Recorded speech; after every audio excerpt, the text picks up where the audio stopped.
अस्सलामुअलैकुम बच्चों, उम्मीद है आप ठीक ठाक होगे, मज़े में होगे और जमकर पढ़ाई कर रहे होगे। क्लास 11 फिजिक्स का chapter number 3 motion and force हम स्टार्ट करने लगे हैं। यह हमारा पहला लेक्चर है। इससे प्रीवियस लेक्चर्स के अंदर, पहले लेक्चर्स के अंदर हम क्लास 11 के पहले 2 चैप्टर पूरी तफसील से मुकम्मल कर चुके हैं, मेजरमेंट्स का और वेक्टर्स का। उसकी प्लेलिस्ट मौजूद है, आप देख सकते हो। इस चैप्टर में आपको वेक्टर्स की प्रैक्टिकल एप्लीकेशन नजर आएगी कि जो हमारा वेक्टर है उसको कहां कहां पे हम इंप्लीमेंट करते हैं, उससे कैसे कैसे अच्छे सवाल बनते हैं। ठीक है भाई, तो इस लेक्चर में हमने क्या पढ़ना है? इस लेक्चर में हमने रेस्ट मोशन का कॉन्सेप्ट, डिस्टेंस क्या होता है, डिस्प्लेसमेंट क्या होता है, इसके भरपूर कॉन्सेप्ट पढ़ने हैं और पेपर में कैसे कैसे क्वेश्चंस एग्जामिनर आपसे पूछता है उसको सॉल्व करने हैं। कौन सा पेपर भाई? चाहे वो बोर्ड का एग्जाम हो, चाहे वो ई कैट का पेपर हो या एमडी कैट का पेपर हो।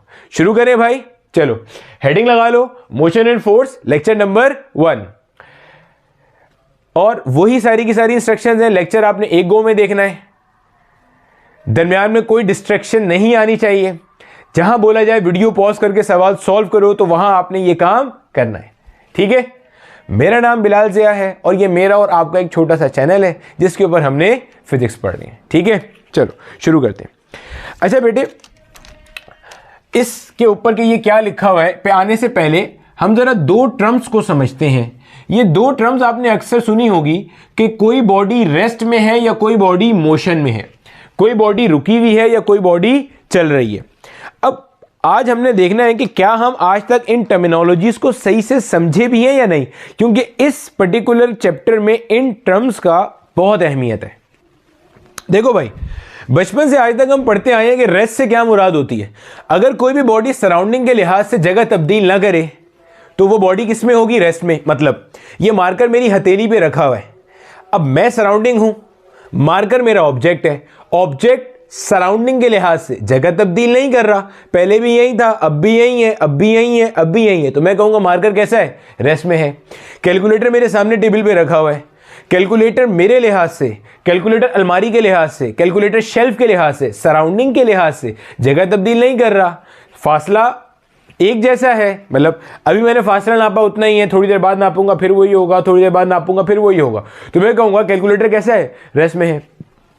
यानी कि अगर कोई ऑब्जेक्ट सराउंडिंग के लिहाज से अपनी जगह तब्दील नहीं करता तो हम कहते हैं वो किस में है? रेस्ट में। और अगर तब्दील कर ले तो वो कैसा है? मोशन में। मैंने बाहर जाके देखा, मुझे नजर आया एक बाइक वाला, मोटरसाइकिल वाला, पहले वहां था, कुछ टाइम बाद मैं देख रहा हूं वो चलते चलते इधर आ गया मेरे सामने, फिर कुछ टाइम बाद चलते चलते उधर चला गया, फिर नजरों से गायब हो गया। तो मैं कहूंगा वो मोटरसाइकिल वाला मेरे लिहाज से किस में है? मोशन में है। रेस्ट क्या होता है?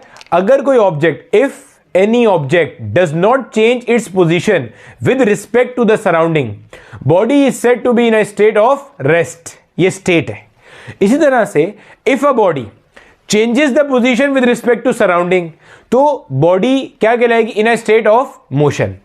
अब हम लोग जब एक लेमैन की जबान में इन चीजों को पढ़ते समझते हैं ना, तो हम ये कहते हैं कि बॉडी इर्द गिर्द के लिहाज से जगह तब्दील ना करे तो रेस्ट है, इर्द गिर्द के लिहाज से जगह तब्दील करे तो वो क्या है? मोशन है।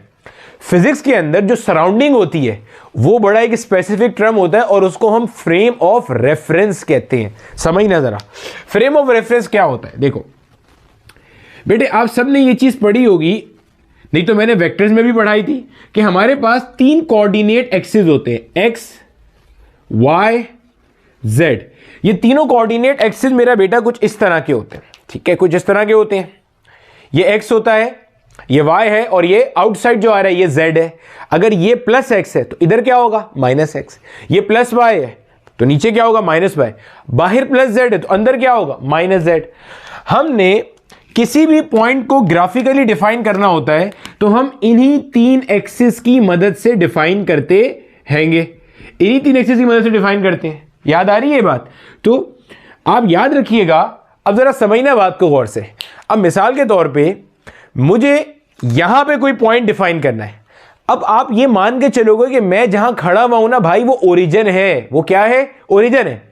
अब ओरिजिन से अगर आपने मान लो मैं जहां पे हूं, ये ओरिजिन है और मुझे यहां पे आना है, ये ओरिजिन है जहां मार्कर है और मुझे यहां पे आना है, तो पहले मैं कुछ ऐसे चलूंगा जेड एक्सिस पे, हाँ या ना? फिर कुछ ऐसे चलूंगा एक्स के ऊपर, हाँ, फिर वाई पे, फिर रिपीट कर रहा हूं। देखो मैं यहां पर हूं, ये जहां मार्कर है समझ लो ये मैं हूं, और मुझे यहां पे आना है इस जगह पे, तो मैं जाऊंगा कैसे, यहां से वहां कैसे जाऊंगा? पहले कुछ ऐसे जेड पे जाऊंगा, ऐसे एक्स पे जाऊंगा, ऐसे वाई पे जाऊंगा तो पहुंच जाऊंगा। अब इस पॉइंट के लिए ये जो ओरिजिन है ये बेसिकली क्या है? सराउंडिंग है। क्लियर है? यानी कि if a body does not change its position in a frame of reference, clear है, with respect to the origin, तो बॉडी कहलाती है रेस्ट में। और अगर एक बॉडी पोजीशन चेंज कर रही है in a particular frame of reference with respect to the surrounding, तो बॉडी किसमें होती है? मोशन में। तो बस अपने पास कॉपी में ये नोट कर लेना कि फिजिक्स वालों के लिए, जो बुजुर्गाने फिजिक्स हैं, जो फिजिक्स के बाबे हैं, उनके लिए जो सराउंडिंग है वो बेसिकली क्या होती है? Frame of reference. कि आपका जो ओरिजिन होता है ना भैया, ये ओरिजिन आपका सबसे बड़ा रेफरेंस पॉइंट होता है। इसके लिहाज से अगर एक बॉडी रुकी हुई है तो उसको आप रेस्ट में मानोगे, इसके लिहाज से अगर एक बॉडी मूव कर रही है तो आप उसे मोशन में मान रहे होगे। तो ये हमारा फ्रेम ऑफ रेफरेंस का कॉन्सेप्ट था। क्लियर है? अब अक्सर हमारे पास क्या होता है, अब जरा समझते हैं आगे जरा। चलो, अब हमारे पास फ्रेम ऑफ रेफरेंस हमें क्लियर हो गया। फ्रेम ऑफ रेफरेंस क्या है कि आप कहां से किसी भी चीज को खड़े होकर के ऑब्जर्व कर रहे हो। जैसे मैंने अभी स्टार्ट में मिसाल दी थी ना कि मैं कैलकुलेटर ऑब्जर्व कर रहा हूं, तो भाई मैं ओरिजिन था, ये चीज समझना जरा। आप जिस भी पॉइंट की रिस्पेक्ट से किसी ऑब्जेक्ट को डिफाइन करते हो ना, तो वो आपके पास ओरिजिन पे होता है, क्योंकि ओरिजिन हमारा रेफरेंस पॉइंट होता है। हमेशा हम रेफरेंस से ही चीज को डिफाइन करते हैंगे। क्लियर है भाई? तो वापस आ जाओ, रेस्ट क्या था भाई? अगर एक बॉडी सराउंडिंग के लिहाज से जगह तब्दील ना करे तो वो रेस्ट है, सराउंडिंग के लिहाज से जगह तब्दील कर ले तो वो मोशन है। हमने ये भी देख लिया भाई सराउंडिंग क्या होता है। हमारा जो फ्रेम ऑफ रेफरेंस का कॉन्सेप्ट है वो क्या है कि हमारे तीन म्यूचुअली परपेंडिकुलर कोऑर्डिनेट एक्सेस हैं, एक्स, वाई और जेड। हम किसी भी ऑब्जेक्ट की लोकेशन या पोजीशन इन तीन कोऑर्डिनेट्स के रेफरेंस से डिफाइन कर रहे होते हैं। तो वही बात आ जाएगी उठ के, ठीक है। अब जो रेस्ट और मोशन की टर्म्स है ना बेटे, ये टर्म्स आपस में होती हैं रिलेटिव टर्म्स। कैसी टर्म्स है ये है रिलेटिव टर्म्स। रिलेटिव टर्म क्या होती है? रिलेटिव टर्म ये है, अब जरा समझना, रिलेटिव का मतलब ये है कि आपके पास एक ही ऑब्जेक्ट है, जरा समझना बात को, एक ही ऑब्जेक्ट है, वो एक ही वक्त में रेस्ट में भी हो सकता है और मोशन में भी हो सकता है। डिपेंड करता है frame of reference of the observer. Observer कहां से ऑब्जर्व कर रहा है इसको, गहरी बात बोलिए, गौर से सुनना। एक ही ऑब्जेक्ट एक ही वक्त में रेस्ट में भी हो सकता है और मोशन में भी हो सकता है, depending on the frame of reference of the observer. के ऑब्जर्वर कहां से खड़े होकर देख रहे हैं। मिसाल लेते हैं, मान लो एक बस चल रही है, उस बस में आगे ड्राइवर बैठा हुआ है और उस ड्राइवर के पीछे मैं बैठा हुआ हूं, और बाहर एक बंदा खड़ा हुआ है, उसका नाम हमजा है। एक बंदा बस स्टैंड पे खड़ा हुआ है, उसका नाम हमजा है। बस अब हमजा खड़ा हुआ है, बस आई पहले और हमजा के सामने से होती हुई ऐसे निकल गई। अब हमजा के लिहाज से ड्राइवर मोशन में है। क्यों? क्योंकि हमजा के लिहाज से ड्राइवर पहले वहां था, फिर सामने आया, फिर आगे चला गया। तो हमजा के लिहाज से बात करेंगे तो driver is in a state of motion. Bilal के लिहाज से बात करोगे तो driver in a state of rest है। बाहर से तो बिलाल का कंसर्न ही नहीं है, बिलाल सराउंडिंग है ना ड्राइवर के लिए। अभी यही तो बात की थी, बिलाल ऑब्जर्वर है तो बिलाल सराउंडिंग है ड्राइवर के लिए। सराउंडिंग के लिहाज से ड्राइवर जगह तब्दील नहीं कर रहा। जब बस वहां थी तब भी बिलाल के आगे ड्राइवर बैठा हुआ था, जब बस यहां आ गई तब भी बिलाल के आगे ड्राइवर बैठा हुआ है, बस आगे जा रही है तब भी बिलाल के आगे ड्राइवर बैठा हुआ है। तो driver is not changing the position with respect to जो आपका ऑब्जर्वर है बस के अंदर।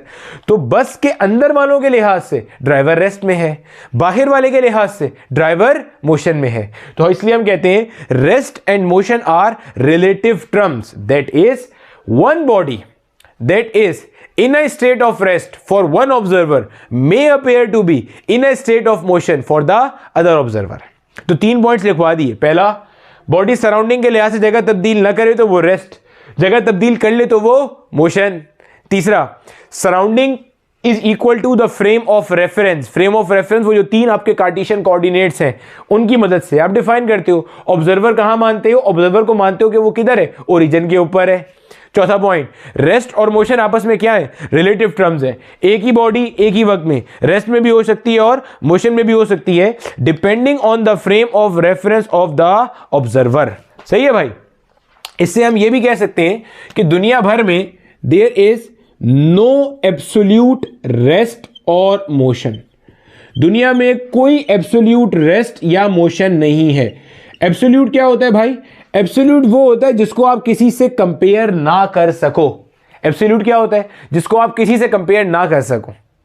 तो दुनिया में कोई ऐसी चीज नहीं है जिसको आप कहोगे भाई ये एब्सोल्यूट रेस्ट में है। किसी से भी कंपेयर करके देख लो ये रेस्ट में, ऐसा हो ही नहीं सकता।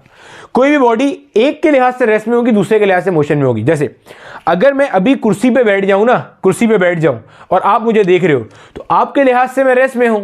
लेकिन मान लो किसी दूसरे प्लेनेट से एक एलियन मुझे देख रहा है, एक एलियन मुझे देख रहा है। एलियन बोलेगा अर्थ पे भी देखने के लिए यही बचा था। खैर, एलियन मुझे देख रहा है। अब एलियन के लिहाज से मैं रेस्ट में थोड़ी हूं भाई। अर्थ ऐसे गोल गोल घूम रहा है ना, 30 किलोमीटर पर सेकंड की रफ्तार से अर्थ क्या हो रहा है? अर्थ गोल गोल घूमे जा रहा है, ये तो हमें पता है ना भाई। वो जो अर्थ एक रोटेशन पूरा करता है अपना, आपके पास 24 घंटे में अर्थ एक चक्कर पूरा करता है और साल में सन के इर्द गिर्द एक चक्कर पूरा करता है। तो वो जो अर्थ अपने एक्सिस से घूमता है 24 घंटे में, तो वो 30 किलोमीटर पर सेकंड, एक सेकंड में 30 किलोमीटर घूम जाता है। तो अगर एलियन देख रहे हैं, वो तो बोलेगा बिलाल भाई बहुत तेजी से अर्थ के गिर्द चक्कर काट रहे हैं, क्योंकि अर्थ घूम रही है तो मैं अर्थ के ऊपर बैठा हूं, मैं भी साथ साथ क्या हो रहा हूं, घूम रहा हूं। एलियन के लिहाज से मैं मोशन में, आपके लिहाज से मैं रेस्ट में। तो there is no absolute rest और मोशन।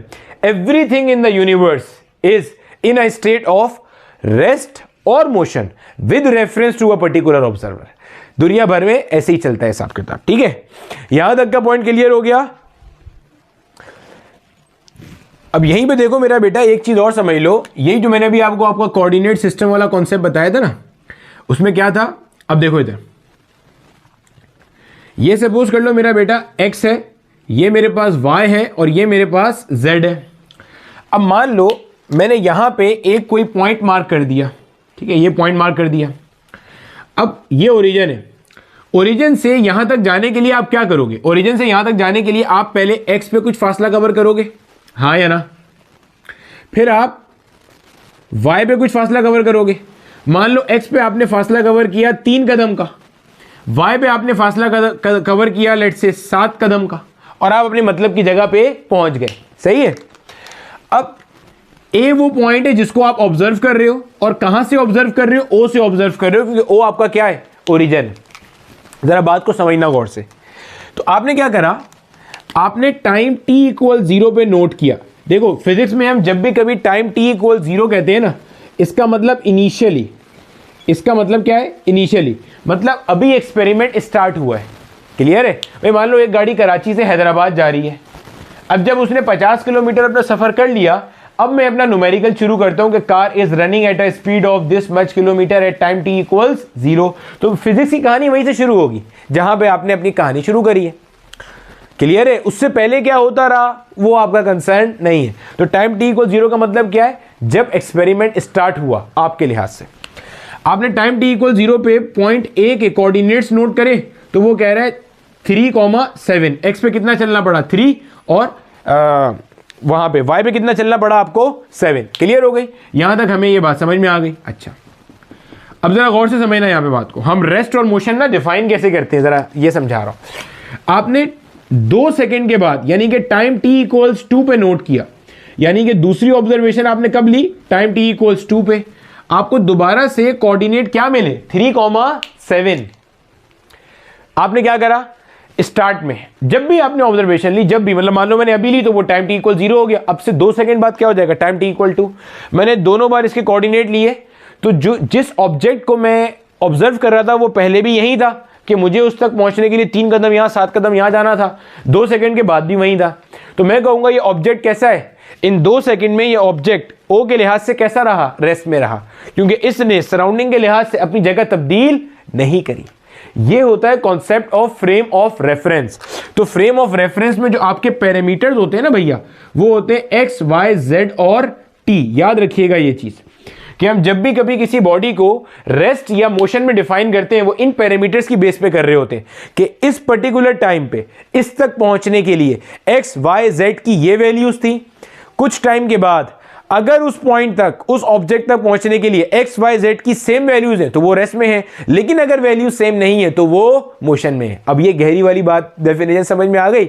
ये था concept of frame of reference. Clear है? और हमने ये बात कर ली कि आपके पास ऑब्जर्वर की स्पेसिफिकेशन इंपॉर्टेंट है while making the decision about rest और मोशन, क्योंकि एक ही बॉडी रेस्ट में भी हो सकती है और मोशन में भी हो सकती है, depending on the frame of reference of the observer. Copy कर लो, आगे चले। अब देखो मेरा बेटा, हमने इस चैप्टर में बेसिकली पढ़ना क्या है। हमें यह चीज पता है कि हमारी कायनात में, यूनिवर्स में जितनी भी चीजें हैं वो सब का सब परपिचुअल या कंटिन्यूअल मोशन करती हैं। परपिचुअल या कंटिन्यूअल क्या होता है कि जब से हमने देखा है वो चले जा रही हैं। जैसे अर्थ, हमारी जो प्लेनेट है, वो सन के इर्द गिर्द घूमे जा रहा है, परपिचुअल मोशन। इलेक्ट्रॉन न्यूक्लियस के इर्द गिर्द घूमे जा रहा है। इसी तरह मून, हमारा जो चांद है, वो अर्थ के इर्द गिर्द घूमे जा रहा है। ये सारे के सारे क्या है? परपिचुअल मोशन या कंटिन्यूअल मोशन। अब इन तमाम मोशन को स्टडी करने के लिए हमारी जो फिजिक्स की ब्रांच है वो बेसिकली हमारे पास कहला रही होती है मैकेनिक्स। मैकेनिक्स की हमारे पास दो टाइप्स होती हैं, एक काइनेमेटिक्स होती है और एक डायनामिक्स होती है।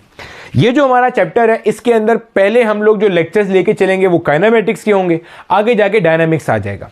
काइनेमेटिक्स में क्या क्या होता है? डिस्टेंस डिस्प्लेसमेंट का concept, speed velocity, acceleration, equation of motion, free fall motion, इसके ग्राफ्स आएंगे सारे, रिलेटिव वेलोसिटी की इक्वेशन आएंगी सारी की सारी, ये सब यहां आ जाएगा। मिसाल डायनामिक्स में क्या आता है? न्यूटन के लॉज से आगे डायनामिक्स स्टार्ट होती है। काइनेमेटिक्स में हम बेसिकली ये स्टडी करते हैं कोई भी ऑब्जेक्ट की जो मूवमेंट होती है वो क्या है, वो मूवमेंट कौन करा रहा है, उसके बारे में बात नहीं करते काइनेमेटिक्स में। काइनेमेटिक्स में मूवमेंट को डिस्कस करते हैं। किसी भी बॉडी का जो मोशन होता है ना, वो डिस्कस किया जाता है किसमें? काइनेमेटिक्स में। इसी तरह से डायनामिक्स में आप डिस्कस करते हो उस मूवमेंट को कराने के जो जिम्मेदार हैं, फोर्स। भाई किसी भी बॉडी को, भाई एक बंदा मजे से सामने खड़ा हुआ है, मैंने उसे धक्का दे दिया, अब मैंने उस पर फोर्स लगाई तो बॉडी रेस्ट से किस में आ गई? मोशन में आ गई। ऐसे ही है। तो भाई डायनामिक्स में आप स्टडी करते हो वो एजेंट्स जो कि मोशन कराता है, काइनेमेटिक्स में आप स्टडी करते हो वो जो मोशन होता है, मोशन को स्टडी करते हो। अब हेडिंग पढ़ो, मैंने चैप्टर की हेडिंग क्या बनाई है? Motion and force. क्योंकि बाकी सारे बोर्ड्स की किताबों में मैं देख रहा था, बलूचिस्तान बोर्ड, पंजाब बोर्ड और हर जगह पे इसका नाम जो है ना वो उन्होंने रखा हुआ था फोर्स एंड मोशन। मैंने मोशन एंड फोर्स इसलिए रखा क्योंकि पहले हम काइनेमेटिक्स पढ़ेंगे फिर डायनामिक्स पे जाएंगे। तो काइनेमेटिक्स में वी स्टडी अबाउट मोशन और डायनामिक्स में वी स्टडी अबाउट फोर्स, यानी कि agent that is causing the motion. Clear है भाई? अब हमारे पास मोशन की बहुत सारी टाइप्स होती हैं। एक रेक्टिलिनियर मोशन होता है जिसको हम मोशन इन वन डायमेंशन भी कहते हैं, इसी तरह से, और या मोशन इन टू डायमेंशन भी कहते हैं। इसी तरह से एक वाइब्रेशनल मोशन होता है, एक हमारे पास सर्कुलर मोशन या रोटेशनल मोशन होता है। यानी कि अगर मैं आपको मिसाल दूं ना मेरा बेटा, एक हमारे पास होता है ट्रांसलेशनल मोशन, ट्रांसलेशनल मोशन। इसी तरह से एक हमारे पास होता है जनाब वाइब्रेशनल मोशन। इसी तरह से एक हमारे पास होता है circular and rotational motion, circular and rotational motion. देखो भाई, ट्रांसलेशनल मोशन के अंदर दो पार्ट्स आते हैं। एक मोशन इन वन डायमेंशन है जिसको रेक्टिलिनियर या लीनियर मोशन कहते हैं, और एक मोशन इन टू डायमेंशन है। वाइब्रेशनल मोशन के अंदर वो आपका ऑसिलेशन वाला पार्ट आता है जिसमें सिंपल हार्मोनिक मोशन आता है। सर्कुलर रोटेशनल मोशन तो अपने नाम से डिफाइन हो रहा है। अब बेटे ये जरा फर्क समझ लेना ताकि जब हम पढ़ रहे हो ना मैकेनिक्स, ये सब मैकेनिक्स का पार्ट है, आपको समझ में आना शुरू हो जाए। अभी हमने बात की थी ना, हमारे पास जो तीन कोऑर्डिनेट एक्सिस होते हैं, एक हमारे पास एक्स होता है, एक हमारे पास वाई होता है और एक हमारे पास जेड होता है। अगर कोई बॉडी सिर्फ एक्स एक्सिस के अलॉन्ग मूव करे, यानी कि या तो प्लस एक्स पे जाए या माइनस एक्स पे जाए, यानी कि ऐसे मूव कर रही हो, वो सब का सब आप कहां पढ़ते हो? वन डायमेंशनल मोशन में पढ़ते हो। मोशन इन वन डायमेंशन में आप यही सब चीज पढ़ते हो। कोई बॉडी सिर्फ एक एक्सिस के अलॉन्ग मूव करे, एक्स पे ऐसे मूव करे या वाई पे ऐसे मूव करे या जेड पे ऐसे मूव करे, एक साथ एक से ज्यादा एक्सिस पे मूव ना करे, वो आप यहां पढ़ते हो। मोशन इन 2D में एक से ज्यादा एक्सिस में मूवमेंट हो रही होती है, एक ही वक्त में एक्स वाई पे मूव करेगा, एक्स जेड में मूव करेगा, प्रोजेक्टाइल पढ़ेंगे हम यहां पे। सिंपल हार्मोनिक मोशन जो आपका पेंडुलम कर रहा होता है, ऐसे आता है, वाइब्रेट करते हैं ना, टू एंड फ्रो मूवमेंट, वो यहां पढ़ेंगे। सर्कुलर मोशन जो आपकी बॉडी ऐसे दायरे में घूम रही होती है, वो यहां पढ़ेंगे हम लोग। क्लियर है? अब हमने इस चैप्टर में क्या पढ़ना है? इस चैप्टर में हमने ये पूरा ट्रांसलेशनल मोशन पढ़ना है। पहले हम पढ़ेंगे मोशन इन 1 डायमेंशन, पूरे कॉन्सेप्ट देखेंगे, देन पढ़ेंगे मोशन इन 2 डायमेंशन। ये हम लोग पढ़ेंगे। आगे जाके हमारे पास ऑसिलेशन, वेव, साउंड का एक टॉपिक आएगा, उसमें एसएचएम पूरी तफसील से आएगा। ये इसके बाद वाला चैप्टर है सर्कुलर एंड रोटेशनल मोशन, ये अलग से आएगा। तो उम्मीद है यहां तक आपके जहन में एक नक्शा बन गया होगा कि भाई हमने पढ़ना क्या है। चलो कॉपी कर लो, आगे चले। ठीक है बेटे, अपने पास जो है ना वो डेफिनेशन भी नोट डाउन कर लेना। मैकेनिक्स में हम बेसिकली क्या पढ़ रहे होते हैं? Study of motion of a body under the influence of N applied force. Body का मोशन स्टडी करते हैं फोर्स के इन्फ्लुएंस में। मैकेनिक्स की 2 मेन ब्रांचेज होती हैं, एक काइनेमेटिक्स है और एक डायनामिक्स है। काइनेमेटिक्स में क्या है? Motion of bodies without reference of force, यानी कि वो एजेंट जो मोशन करा रहा है उसको डिस्कस नहीं करेंगे, सिर्फ मोशन को डिस्कस करेंगे। ठीक है, कॉज ऑफ मोशन नहीं डिस्कस करते। जबकि डायनामिक्स में हम क्या करते हैं? कॉज ऑफ मोशन स्टडी करते हैं, यानी कि वे study the force that changes the motion of the bodies. ठीक है भैया, तो इस पूरे चैप्टर में हमने मोशन इन 1D और मोशन इन 2D पढ़ना है। इक्वेशन ऑफ मोशन भी आएंगी जिसमें डिस्प्लेसमेंट, वेलोसिटी, एक्सेलरेशन सब चीजें आ रही होंगी और न्यूटन के लॉज ऑफ मोशन भी आ रहे होंगे। चलो बेटे अब स्टार्ट करते हैं। अब हमारे पास सबसे पहली जो चीज है ना समझने वाली, वो है डिस्टेंस और डिस्प्लेसमेंट। डिस्टेंस क्या होता है? देखो सपोज करो मेरा बेटा, ये मेरे पास एक पॉइंट ए है, ये मेरे पास एक पॉइंट बी है। ए से बी तक जाने के हमारे पास अलग अलग रास्ते। मान लो एक रास्ता ये है, इसे मैंने कह दिया रूट नंबर 1, और इस रूट नंबर 1 की कुल मिला के जो लंबाई है ना वो मिसाल के तौर पे 30 मीटर्स। ठीक है, एक रास्ता यहां से यहां जाने का जो है ना वो कुछ इस तरह से, इसको मैंने कह दिया भैया रूट नंबर 2। रूट नंबर 2 की कुल मिला के जो लंबाई है ना वो लेट से है मेरे पास कितनी? 40 मीटर्स। इसी तरह से एक रास्ता ये है, इसे मैंने कह दिया भाई रूट नंबर 3। रूट नंबर 3 की कुल मिला के जो लंबाई है ना वो मिसाल के तौर पे कितनी है? 10 मीटर। अब देखो भाई डिस्टेंस क्या होता है? डिस्टेंस से मुराद होती है उस फासले की लेंथ जो आपने कवर किया है, length of the actual path covered. यानी कि अगर आप ए से बी तक जा रहे हो, आप ए से कहां जा रहे हो भाई? आप ए से बी तक जा रहे हो, और ए से बी तक जाते हुए अगर आप रूट नंबर 1 इख्तियार करते हो, जो आपका डिस्टेंस है ना, डिस्टेंस को हम शो करेंगे एस से। जो आप रूट नंबर 1 इख्तियार करते हो तो आपका जो डिस्टेंस है, आप ऐसे यूं यूं यूं यूं होते हुए जाओगे तो अल्टीमेटली डिस्टेंस कितना होगा भाई? 30 मीटर। इसी तरह अगर आप रूट नंबर 2 से होते हुए जाओगे तो आपका डिस्टेंस कितना हो जाएगा? आपका डिस्टेंस हो जाएगा 40 मीटर। इसी तरह अगर आप रूट नंबर 3 से होते हुए जाओगे तो आपका डिस्टेंस कितना हो जाएगा? 10 मीटर। यानी कि सबसे पहले तो ये लिख लो कि डिस्टेंस है क्या? डिस्टेंस से मुराद है length of the actual path covered या actual length of the path covered. यानी कि डिस्टेंस पाथ डिपेंडेंट होता है। आपने बड़ा रास्ता इख्तियार किया, ज्यादा फासला कवर करना पड़ेगा। बड़ा रास्ता चुना, ज्यादा चलना पड़ेगा। डिस्टेंस क्या है? Actual length of the path covered. ठीक है, एक्चुअल पाथ लेंथ भी कहते हैं। और इसकी यूनिट क्या होती है भाई? यूनिट इसकी हमारे पास मीटर ही होती है। अच्छा, डिस्टेंस हो गया, रिप्रेजेंट करते हैं एस से, और इसकी यूनिट हमारे पास क्या होती है? एस आई या एमकेएस के अंदर इसकी यूनिट मीटर है, सीजीएस में इसकी यूनिट सेंटीमीटर होती है। अच्छा भाई, दूसरी चीज ये कैसी क्वांटिटी है? स्केलर क्वांटिटी है। स्केलर क्यों है? क्योंकि ये डायरेक्शन पे डिपेंड नहीं कर रही है, कोई डायरेक्शन पे डिपेंड नहीं कर रही। आप किसी भी रास्ते पे चल सकते हो, बस वो रास्ता किसको किसको जोड़ रहा हो? ए को बी से जोड़ रहा हो, खत्म हो गई, आप पहुंच जाओगे अपने मतलब के ऊपर।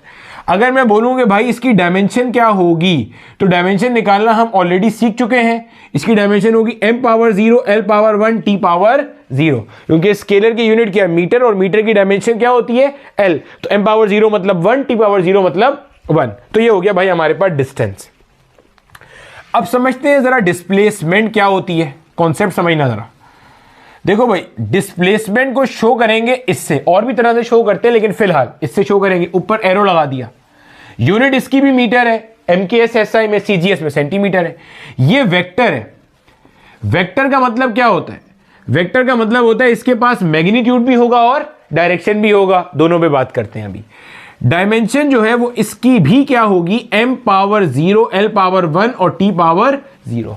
जब हम डायमेंशन पढ़ रहे थे मैंने बताया था डायमेंशन की लिमिटेशन होती है कि वो स्केलर वेक्टर में फर्क नहीं कर सकता, डिस्टेंस डिस्प्लेसमेंट की डायमेंशन सेम होगी, सिमिलरली स्पीड वेलोसिटी की डायमेंशन भी सेम होगी। क्लियर हो गया? तो ये वेक्टर क्वांटिटी है। अब होता क्या है, डिस्प्लेसमेंट से मुराद होती है shortest distance between the two points. क्या मतलब? Shortest distance between the two points, shortest distance between the two points. क्या मतलब? देखो भैया आप जरा समझना बात को। आपके पास ये A है और ये B है। A से B को मिलाने के आपको तीन रास्ते नजर आ रहे हैं, एक रूट 1, एक रूट 2, एक रूट 3। इनमें शॉर्टेस्ट पाथ कौन सा है, शॉर्टेस्ट रास्ता कौन सा है, शॉर्टेस्ट रूट कौन सा है? आप बोलोगे भाई this is the shortest route, this is the shortest route. तो ये जो स्ट्रेट लाइन है ना, straight line from A to B, ये बेसिकली क्या रिप्रेजेंट करती है? ये रिप्रेजेंट करती है किसको? डिस्प्लेसमेंट को। क्लियर है? ये किसे शो करती है? डिस्प्लेसमेंट को। डिस्प्लेसमेंट का ताल्लुक इससे नहीं होता कि आपने A से B तक आने के लिए एक्चुअल में कौन सा रास्ता इख्तियार किया। डिस्प्लेसमेंट कुछ और है। डिस्प्लेसमेंट क्या है कि भाई ये इनिशियल है, ये फाइनल है, इनके दरमियान में छोटा तरीन शॉर्टेस्ट फासला कौन सा है। तो वो शॉर्टेस्ट रूट जब तक हम मोशन इन वन डायमेंशन पढ़ रहे हैं या इवन हम मोशन इन टू डायमेंशन भी पढ़ रहे होंगे तो वहां पे आपका शॉर्टेस्ट रूट जो होगा वो स्ट्रेट लाइन आ रहा होगा। तो यही वजह है कि अक्सर टीचर डिस्प्लेसमेंट का कॉन्सेप्ट पढ़ाते हुए यही कहते हैं कि डिस्प्लेसमेंट क्या होता है? Straight line distance between initial and final point. लेकिन याद रखना कि स्ट्रेट लाइन हमेशा शॉर्टेस्ट डिस्टेंस नहीं होता। जब आप 3 डायमेंशन में मूवमेंट शुरू करते हो, एक्स वाई जेड, तीसरी भी चीज आती है, तो वहां पे कर्व्स बनना शुरू हो जाते हैं जो कि शॉर्टेस्ट होते हैं। जियोसेडिक कर्व आप लोग पढ़ोगे आगे जाके, सर्कुलर मोशन में पढ़ाऊंगा वहां में, ठीक है। खैर अभी इस चैप्टर के अंदर आप कह सकते हो कि डिस्प्लेसमेंट क्या है? वेक्टर है। डिस्प्लेसमेंट क्या है? शॉर्टेस्ट डिस्टेंस है बिटवीन द टू पॉइंट्स। कौन से दो पॉइंट्स? इनिशियल और फाइनल। और स्ट्रेट लाइन डिस्टेंस है between the two points. Clear हो गया? यानी कि अगर बॉडी ने रूट नंबर 1 इख्तियार किया A से B तक जाने में, देखो बॉडी यहां से होती हुई B तक पहुंची तो डिस्टेंस तो 30 मीटर्स होगा, लेकिन जो डिस्प्लेसमेंट होगा ना भाई वो कितना होगा? 10 मीटर होगा। क्योंकि अभी बताया डिस्प्लेसमेंट का ताल्लुक इससे नहीं होता कि बॉडी ने कौन सा रास्ता एक्चुअल में इख्तियार किया। डिस्प्लेसमेंट क्या है? A और B के दरमियान में स्ट्रेट लाइन या A और B के दरमियान में शॉर्टेस्ट डिस्टेंस, वो डिस्प्लेसमेंट है। आप भले उस पर से आए या भले उस पर से नहीं आए, वो आपकी मर्जी है, ये हो जाएगा। इसी तरह अगर बॉडी ने A से B तक जाने के लिए रूट नंबर 2 इस्तेमाल किया, यानी कि यहां से होती हुई बॉडी यहां पहुंची, तो डिस्टेंस तो उसका 40 मीटर है, लेकिन डिस्प्लेसमेंट अब भी कितना है? 10 मीटर। क्योंकि A और B आपने अपना इनिशियल और फाइनल जो पहले रखा हुआ था वही अब भी रखा हुआ है। भाई पहले वाली एग्जांपल के लिए भी A इनिशियल था, B फाइनल था। अब वाली एग्जांपल के लिए भी A इनिशियल है और B क्या है? फाइनल है। तो गोया हम ये लिख सकते हैं जब तक आपके इनिशियल और फाइनल पॉइंट चेंज नहीं होंगे तब तक displacement between the two point change नहीं होगी, भले रास्ते जितने मर्जी निकाल लो। पॉइंट समझ आ रहा है? क्लियर है? अब देखो इधर, अगर बॉडी ने रूट नंबर 3 से फासला इख्तियार किया तो आपको नजर आ रहा है कि इसका जो डिस्प्लेसमेंट है वो भी कितना हो जाएगा? 10 मीटर हो जाएगा। हाँ या ना? क्लियर है भाई? अब हमें क्या चीज समझ में आई? डिस्टेंस से क्या मुराद है? एक्चुअल पाथ लेंथ कवर्ड, कि बॉडी ने जो रास्ता इख्तियार किया उस पे उसे कितना चलना पड़ा, कितना फासला कवर करना पड़ा, कितनी मुशक्कत उठानी पड़ी। क्लियर है? डिस्प्लेसमेंट क्या है? Shortest distance between the two points. Vector quantity है, कहां से कहां डायरेक्टेड होगी अभी देखेंगे, सब देखेंगे, अभी नहीं बताता, ठीक है। Shortest distance between initial and final point. Displacement का ताल्लुक इससे है ही नहीं कि आपने वो पाथ कवर उस पे कवर किया या नहीं किया। हो सकता है कि जो डिस्प्लेसमेंट वाला रूट हो वो आपने इख्तियार किया ही ना हो। देखो रूट नंबर 1, जब बॉडी ए, क्या इसमें बॉडी A से B पे गई है? बिल्कुल गई है। क्या बॉडी ने डिस्प्लेसमेंट वाला रास्ता इख्तियार किया? नहीं किया। तो कोई लाजमी नहीं है कि बॉडी डिस्प्लेसमेंट वाला रास्ता है। डिस्प्लेसमेंट से मुराद है shortest distance between the two given point. अगर आप इस पूरे को गौर से देखोगे तो आपको एक बात तो नजर आ जाएगी। क्या? मैं लिख सकता हूं between any two given points, किसी भी दो पॉइंट्स के दरमियान में, between any two given points distance is always greater than equal to displacement. हाँ या ना? जो डिस्टेंस होगा वो डिस्प्लेसमेंट की या तो बराबर होगा या उससे हमेशा कैसा होगा, ज्यादा होगा। यानी कि distance is always greater than equal to displacement. अब कब बराबर होगा और कब होगा ये भी जरा समझ लो। देखो डिस्टेंस और डिस्प्लेसमेंट बराबर कब होगा, मैंने अभी एग्जांपल से समझाया। ये देखो डिस्टेंस डिस्प्लेसमेंट के बराबर कब है, गौर से देखो। डिस्टेंस डिस्प्लेसमेंट के बराबर कब है, जब बॉडी ने इनिशियल से फाइनल जाने के लिए वही रास्ता इख्तियार किया जो शॉर्टेस्ट था, जो डिस्प्लेसमेंट वाला था, तो डिस्टेंस डिस्प्लेसमेंट बराबर है। वरना हर केस में डिस्टेंस डिस्प्लेसमेंट से कैसा है, ज्यादा है। यानी कि जब तक हम ये चैप्टर पढ़ रहे हैं, मैं ये कह सकता हूं कि अगर बॉडी ने स्ट्रेट लाइन रूट कवर किया from initial to final point, तो distance will be equal to displacement. आगे पीछे किसी भी रूट के ऊपर distance is always greater than displacement. यानी कि यही चीज नजर आ रही है।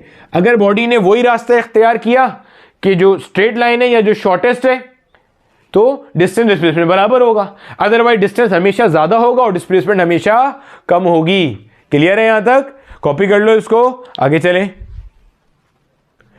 साथ हमने ये भी देख लिया कि हमारे पास distance covered by a body is a scalar quantity, और वो क्या है, actual path length covered by a body किसी भी डायरेक्शन में, क्योंकि स्केलर डायरेक्शन डिपेंडेंट नहीं होता, किसी भी डायरेक्शन में हो सकता है। No need to define the direction. चलो बेटे अब यहीं पे ना जरा एक एग्जांपल और देखो। देखो अब हमें यहां पे एक चीज और जो समझ में वाली है वो जरा देखो। सपोज करो भाई ये मेरे पास C है और ये मेरे पास क्या है, D है। C से D तक जाने का ना एक रास्ता ये है, ये मान लो भाई मिसाल के तौर पे आपके पास है 55 मीटर लेंथ का है, इसको कहते हैं रास्ता नंबर 1। C से D तक जाने का एक रास्ता ये है, ये मान लो 65 मीटर्स का है, इसे कह देते हैं रास्ता नंबर 2। और स्ट्रेट लाइन कोई रास्ता अवेलेबल नहीं है, एक्चुअल में कोई रास्ता अवेलेबल नहीं है, लेकिन उन्होंने आपको यह बता दिया कि भाई C से D तक का जो फासला है ना, वो मिसाल के तौर पे आपका है लेट से कितना है, लेट से आपके पास है 5 मीटर्स है। C से D तक का आपका डिस्टेंस कितना है, 5 मीटर है, स्ट्रेट लाइन डिस्टेंस, ये कोई रास्ता नहीं है। यानी कि मान लो C आपका घर है, C आपका क्या है, घर है, और D से मुराद कोई बाजार है। आपने अपने घर से बाजार तक जाना है तो आपके पास दो रास्ते अवेलेबल हैं, एक ये रास्ता नंबर 1 और एक ये रास्ता नंबर 2, दो ही रास्ते हैं आपके पास। अब अगर मैं आपसे पूछता हूं कि जब आप रास्ता नंबर 1 इख्तियार करते हुए गए, रास्ता नंबर 1 इख्तियार करते हुए गए, तो डिस्टेंस कितना कवर किया भाई, डिस्टेंस कवर किया 55 मीटर, 55 मीटर। जब आप रास्ता नंबर 2 इख्तियार करते हुए गए तो डिस्टेंस कितना कवर किया भाई, 65 मीटर, 65 मीटर। क्लियर है, ठीक है भैया, क्लियर हो गया। अब इसमें देखो जरा, अगर मैं आपसे पूछूं ना आपकी डिस्प्लेसमेंट कितनी है, तो डिस्प्लेसमेंट का ताल्लुक इससे नहीं होता कि आपने एक्चुअल में कौन सा लेंथ कवर किया। डिस्प्लेसमेंट का ताल्लुक इससे होता है shortest distance between initial and final points. तो C और D के दरमियान में शॉर्टेस्ट डिस्टेंस कितना है, ये स्ट्रेट लाइन वाला कितना है, 5 मीटर है। आप बोलोगे डिस्प्लेसमेंट दोनों केस में कितनी है भाई, 5 मीटर। भैया यहां तक क्लियर हो गया, ये क्या हो गया हमारे पास, 5 मीटर हो गया, सही है, डिस्प्लेसमेंट 5 मीटर हो गया। अब जरा यहां पे इसी एग्जांपल में एक चीज और नोट करते हैं जरा, देखो अगर मैं रूट नंबर 1 के लिए, अगर मैं रूट नंबर 1 के लिए डिस्टेंस और डिस्प्लेसमेंट को डिवाइड करता हूं, देखो जरा डिस्टेंस कितना है, 30 है, डिस्प्लेसमेंट कितना है, 10 है। तो आप नोट करो आंसर इनका 1 से ग्रेटर आ रहा है, हाँ या ना भाई, डिवाइड करोगे 3 आएगा, वो 1 से क्या है, ग्रेटर है। रूट नंबर 2 के लिए जरा डिस्टेंस और डिस्प्लेसमेंट को डिवाइड करो, डिस्टेंस कितना है, डिस्टेंस कितना है 40 और डिस्प्लेसमेंट कितना है 10। अगेन आपका आंसर 1 से कैसा आ रहा है, ग्रेटर आ रहा है। अच्छा रूट नंबर 3 के लिए जरा यही काम करो, ये 10 है और ये भी क्या है, 10 है, 10 10, आंसर क्या आ रहा है, 1 आ रहा है। यानी कि मैं ऐसे लिख सकता हूं कि distance divided by displacement is always greater than equal to 1। Clear है, ये माजी में पूछा गया एमसीक्यू है कि the ratio of distance and displacement will be unity and greater than unity. यानी कि जब भी डिस्टेंस और डिस्प्लेसमेंट का आप रेशियो लोगे तो वो या तो यूनिटी के बराबर होगा या यूनिटी से ग्रेटर होगा। अगर इसको उल्टा कर दिया जाए, डिस्प्लेसमेंट बटा डिस्टेंस, तो आप बोलोगे it will be less than और इक्वल टू यूनिटी।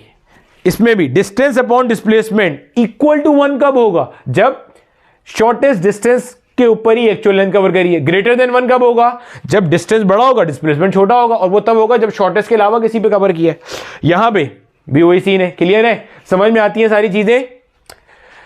ठीक है भाई, ये हमारे इसके एमसीक्यू थे, माजी में पूछे गए थे। चलो कॉपी कर लो, कुछ आगे नई चीजें सीखते हैं। अब देखो मेरा बेटा, हमारे पास जो डिस्टेंस है वो एक स्केलर क्वांटिटी है। जो स्केलर होता है उसके पास डायरेक्शन नहीं होता है। तो अगर आपके पास ये मान लो ए आपका इनिशियल पॉइंट है और ये मान लो बी आपका फाइनल पॉइंट है, और आप सीधा सीधा चलते हुए ए से बी पर आ गए, तो आप बोलोगे लेट से डिस्टेंस आपने कवर किया कितना? 10 मीटर। ऐसे गौर से सुनना, ए आपका इनिशियल पॉइंट है, बी आपका फाइनल पॉइंट है। आप ए से कहां आ गए? बी पे आ गए, तो आप उसे ऐसे शो कर दोगे। अब यही चीज देखो जरा, अगर डिस्प्लेसमेंट की बात की जाए, अगर आप डिस्प्लेसमेंट की बात करोगे ना, और यही 2 पॉइंट्स हैं, तो आप इसको ऐसे एक एरो से शो करोगे। अब आप बोलोगे आपका जो डिस्प्लेसमेंट है वो कितना है भाई? 10 मीटर है। आपको याद होगा हमने जब वेक्टर्स पढ़ रहे थे, हमने बात की थी कि वेक्टर कैसे शो करते हैं? एक डायरेक्टेड लाइन सेगमेंट से। डायरेक्टेड लाइन सेगमेंट से। तो याद रखना, जो आपका डिस्प्लेसमेंट होता है वो कहां से कहां पे डायरेक्टेड होता है? From initial to final. इसको लिख लेना अपने पास। डिस्प्लेसमेंट का डायरेक्शन कहां से कहां होता है? इनिशियल पॉइंट से लेके फाइनल पॉइंट तक। जो भी इनिशियल है वहां से लेके कहां पे जा रहा होगा? फाइनल तक जा रहा होगा। अब स्केलर को डायरेक्शन का नीड नहीं होता, वेक्टर को डायरेक्शन का नीड होता है। यही वजह है कि स्केलर हमेशा ऐड होता है, जबकि वेक्टर ऐड भी होता है और माइनस भी होता है। क्या मतलब जरा समझना।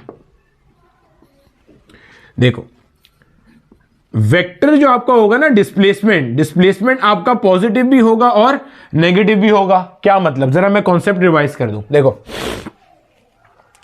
मिसाल के तौर पे हमने ये बात पढ़ी थी कि अगर मेरे पास इस डायरेक्शन का वेक्टर पॉजिटिव है, तो इसकी उल्टी डायरेक्शन का वेक्टर कैसा काउंट होता था? नेगेटिव। याद है ये चीज कि वेक्टर अगर किसी भी एक डायरेक्शन में पॉजिटिव है, तो उसकी रिवर्स डायरेक्शन में वो वेक्टर कैसा होता है? नेगेटिव होता है। तो अमूमन हम लोग क्या करते हैं, जब हम मोशन इन 1 डायमेंशन पढ़ते हैं, तो याद रखना राइट साइड का वेक्टर पॉजिटिव काउंट होता है और लेफ्ट साइड का वेक्टर कैसा होता है? नेगेटिव। ये स्टैंडर्ड है, आप उल्टा कर सकते हो, आंसर सेम आएगा, कोई परवाह नहीं है। इसी तरह अपवर्ड वाला वेक्टर पॉजिटिव काउंट होगा, जबकि डाउनवर्ड वाला वेक्टर किसमें काउंट होगा भाई? नेगेटिव। ऊपर कोई वेक्टर है तो प्लस, नीचे कोई वेक्टर है तो माइनस। अब इससे क्या मुराद है? इसको एक हम क्वेश्चन से समझते हैं। पॉइंट समझना, क्वेश्चन से बात समझ में आ जाएगी। मान लो मेरा बेटा यहां पे मेरे पास एक कोई पॉइंट है ए, यहां पे एक कोई पॉइंट है बी, और यहां पे एक कोई पॉइंट है सी। सही है? लेट से ए से लेकर बी के दरमियान का जो फासला है वो आपके पास है 10 मीटर, और बी से लेकर सी तक का जो फासला है वो लेट से हमारे पास है 4 मीटर। क्लियर है भाई? ये आपको डायग्राम बना के दी हुई है एक, कि ए से लेके बी तक का फासला आपको गिवन है कितना है? 10 मीटर। बी से लेके सी तक का फासला कितना गिवन है? 4 मीटर। आपको सवाल वाले ने कहा कि आपकी एक बॉडी पहले ए से बी पे गई, फिर बी से कहां आ गई? सी पे। यानी कि बॉडी ने मूवमेंट किया, मोशन किया, मूव करा, चली, जगह तब्दील करी, और ए से बी पे गई, बी से कहां आ गई? सी पे। आपको कह रहे बताइए कितना डिस्टेंस कवर किया और बताइए कितना डिस्प्लेसमेंट कवर किया। देखो भाई, डिस्टेंस तो सिंपल है, स्केलर है, हमेशा ऐड होगा। ए से बी तक गया, कितना कवर हुआ? 10 मीटर। फिर बी से सी पे आया, कितना कवर हुआ? 4 मीटर। अब आप सोच रहे हो भाई डायरेक्टली जाते हुए ए से सी पे रुक जाता। अबे हमारी मर्जी नहीं चल रही, एग्जामिनर ने एक सवाल दिया हुआ है। तो पहले कितना कवर हुआ भाई? 10 मीटर। फिर बी से सी पे आते हुए कितना हुआ? 4। तो कुल मिला के कितना हो गया? ये 14 मीटर डिस्टेंस कवर हो गया। सेट है? अब देखो जरा, डिस्प्लेसमेंट की अगर बात की जाए, मैं डायरेक्टली भी निकालना सिखाऊंगा, लेकिन पहले तरीके से देखो। डिस्प्लेसमेंट की अगर बात की जाए, पहले बॉडी ए से कहां गई? बी पे। तो मैं कहूंगा displacement of the body from A to B plus, फिर बी से कहां आई? सी पे। तो मैं कहूंगा displacement of the body from B to C. अब ए से बी तक की जो डिस्प्लेसमेंट बनेगी, अगर मैं गलत नहीं कह रहा, तो ए यहां है, बी यहां है, तो ए से बी तक की डिस्प्लेसमेंट ऐसे बनेगी, हाँ या ना? तो ये डायरेक्शन कौन सी है? राइट। राइट का मतलब क्या होगा? ये +10 मीटर। ये क्या है? +10 मीटर। याद है मैंने बताया था वेक्टर के बाद 2 चीजें होती हैं, मैग्नीट्यूड और डायरेक्शन। ये 10 है इसका जनाबे वाला क्या? मैग्नीट्यूड, और मैग्नीट्यूड हमेशा पॉजिटिव होता है। ये जो पीछे प्लस साइन है, ये वेक्टर्स में क्या शो करता है? डायरेक्शन को। वेक्टर्स में ये सब बातें हमने बहुत तफसील से पढ़ी थी। ठीक है। इसी तरह अब जरा बी और सी देखना, बी आपका यहां है, सी आपका यहां है। जब वो बी से सी पे आएगा ऐसे है, अब ये कौन सी डायरेक्शन है, लेफ्ट साइड है। लेफ्ट साइड के ऊपर उल्टे हाथ पे माइनस साइन आ गया, कितना फासला है, 4 मीटर है। तो भैया माइनस का 4 मीटर, तो आप क्या लिखोगे, आप लिखोगे यहां पे +10 माइनस का 4 मीटर, सिंप्लीफाई किया तो क्या आंसर आया, 6 मीटर। क्लियर है भाई, प्लस का 6 metre is the answer, plus का 6 मीटर इज द आंसर। ये हमारे पास क्या आ गई, डिस्प्लेसमेंट आ गई। डायरेक्टली भी निकाल सकते थे कि भाई ये आपका इनिशियल पॉइंट है, ए इनिशियल है और ये क्या है, फाइनल है, तो ये इनिशियल हो गया आपके पास। एक चीज देख रहे हो, एक आपके पास ये, अब जरा यहां से ना एक और चीज समझ लेना, क्योंकि आगे जब आपको शॉर्ट ट्रिक पढ़ाऊंगा तो उसमें इसकी बड़ी अहमियत होगी। डिस्प्लेसमेंट में थोड़ी गहरी बात है, डिस्प्लेसमेंट में इससे फर्क ही नहीं पड़ता कि आप कहां से घूमकर आ गए। डिस्प्लेसमेंट में सारा दारोमदार इनिशियल और फाइनल पे होता है। डिस्टेंस में इस पे बहुत फर्क पड़ता है कि आप कहां से आए हो, क्योंकि डिस्टेंस क्या है, एक्चुअल पाथ लेंथ कवर्ड। मतलब एक बॉडी यहां से गई ऐसे, फिर गई ऐसे, फिर गई ऐसे, फिर वापस आ गई इधर। ये मान लो ए था, ये मान लो बी था, ये मान लो सी था, ये मान लो डी था। बॉडी ए से गई बी, बी से गई सी, सी से गई डी, डी से वापस कहां आई, ए। अब अगर डिस्प्लेसमेंट देखी जाए ना तो वो क्या हो जाएगी, 0। लेकिन अगर डिस्टेंस देखा जाए तो वो इसका इसमें ऐड करोगे, उन सब में ये ऐड करोगे, फिर ये ऐड करोगे, तब आएगा। तो डिस्टेंस क्या है, actual path length covered. Displacement initial और फाइनल के दरमियान में shortest distance, straight line distance directed from initial to final. ये पॉइंट क्लियर हो गया भाई कि एरो कैसे लगाते हैं, डायरेक्शन कैसे बनाते हैं। इस तरह से हम अपना डिस्टेंस और डिस्प्लेसमेंट को शो कर सकते हैं। +6 मीटर क्या बता रहे हैं, ये बता रहे हैं कि भाई ए से 6 मीटर दूर है, और प्लस का मतलब कहां है कि राइट साइड पर है। प्लस का मतलब क्या मतलब है कि राइट साइड के ऊपर हैगा। क्लियर है भाई साहब, चलो। अच्छा मेरा बेटा, अब आपके सामने मैंने 3 क्वेश्चन है। एक क्वेश्चन तो वही वाला मैंने दोबारा से लिखा है जो अभी हमने करा था ना, कि अब बताया गया था कि आपको एक बॉडी ए से बी पे गई, फिर बी से सी पे आई, तो आपने अपना डिस्टेंस भी बताना था और डिस्प्लेसमेंट भी बतानी थी। अगर अभी भी मसला हो रहा है, मैं यहां पे दोबारा बता रहा हूं। देखो आपको ये डायग्राम दी हुई और आपको कह रहा है कि एक बॉडी ए से बी पे गई और बी से वापस कहां आ गई, ए पे। आपने वही काम करना है, डिस्टेंस बताना है और डिस्प्लेसमेंट बताना है। डिस्टेंस देखो, जब इनके दरमियान का फासला कितना दिया हुआ है, 10 मीटर। जब बॉडी ए से बी पे जाएगी तो 10 मीटर कवर करेगी, फिर बी से वापस ए पे आएगी तो 10 मीटर कवर करेगी। सर बॉडी तो पीछे आ रही है, तो माइनस साइन क्यों नहीं लगा रहे, क्योंकि हम डिस्टेंस की बात कर रहे हैं। डिस्टेंस डायरेक्शन डिपेंडेंट नहीं होता। तो जमा करने पे डिस्टेंस कितना आ गया भैया, 20 मीटर आ गया। क्लियर है। अब जरा डिस्प्लेसमेंट देखिएगा, जब बॉडी ए से बी पे गई तो मैं कहूंगा डिस्प्लेसमेंट आप लोगे ए से बी वाली। जब बॉडी बी से ए पे आई आप डिस्प्लेसमेंट लोगे बी से ए वाली। ए से बी वाली डिस्प्लेसमेंट कितनी होगी, +10। कैसे भाई, ए से बी यूं होगी ना भाई, क्यों यूं होगी, ये ए है ये बी है, तो डिस्प्लेसमेंट का डायरेक्शन क्या होता है, फ्रॉम इनिशियल टू फाइनल। तो राइट साइड कैसा होता है, प्लस, और कितना है 10। और बी से ए कैसी होगी भाई, बी से ए ऐसी होगी, यही उल्टी सिम्प में आ जाएगी, तो -10 हो जाएगा। यानी कि क्या आ रहा है, 0 आ रहा है। यानी कि ऐसा हो सकता है कि डिस्प्लेसमेंट 0 हो और डिस्टेंस नॉन जीरो हो। एक और एमसीक्यू आपका माजी में आया हुआ कि ऐसा क्या मुमकिन है कि एक बॉडी ने मूवमेंट किया और मूवमेंट करने के बाद डिस्प्लेसमेंट 0 हो जाए और डिस्टेंस नॉन जीरो हो जाए। बिल्कुल हो सकता है। बॉडी अगर मूव करके अपने इनिशियल पॉइंट पे वापस आ जाएगी तो डिस्प्लेसमेंट 0 हो जाएगी और डिस्टेंस नॉन जीरो होगा।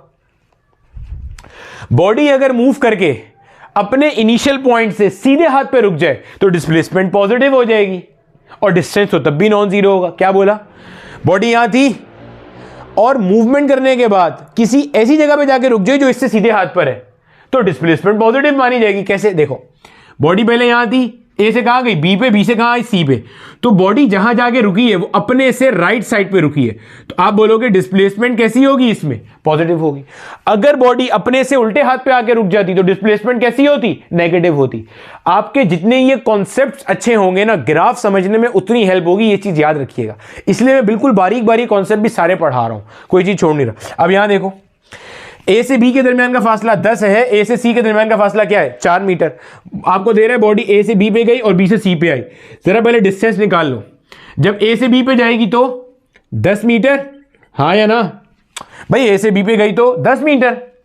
फिर बी से कहां आई, सी पे, गौर से देखना, बी से कहां आई, सी पे। तो बी से लेके सी तक का जो फासला है, ये पूरा फासला, ये कुल मिला के कितना हो जाएगा, 14 मीटर। भाई अगर यहां से यहां 4 है और यहां से यहां 10 है तो पूरा तो 14 मीटर हो जाएगा ना, क्लियर है। तो पहले ए से बी पे गई यानी कि 10 मीटर, फिर बी से सी पे आई यानी कि 14 मीटर, कुल मिला के डिस्टेंस कितना हुआ, 24 मीटर हो गया। अब डिस्प्लेसमेंट की बात कर लेते हैं जरा।